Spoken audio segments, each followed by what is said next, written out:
Проделайте такую процедуру 3-4 дня, и у вас кашель будет мягким и довольно быстро пройдет. Привет, друзья!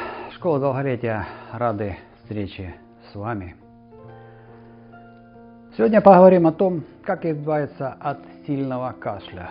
Вы, возможно, многие знаете это, но некоторые забыли, а некоторые просто проигнорировали.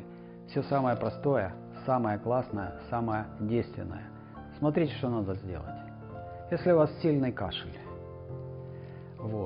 на ночь разогрейте на сковородке крупную соль, положите в холщовый мешочек, да даже можно чистый хлопчатобумажный носок, положите вот сюда на грудь, накройте сверху холстом, целлофан, одеялом, но перед этим выпейте стакан горячего молока, в котором растворен кусочек сливочного масла и мед.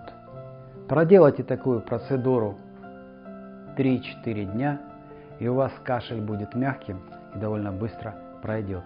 Не забывайте, все самое простое, самое классное, самое действенное.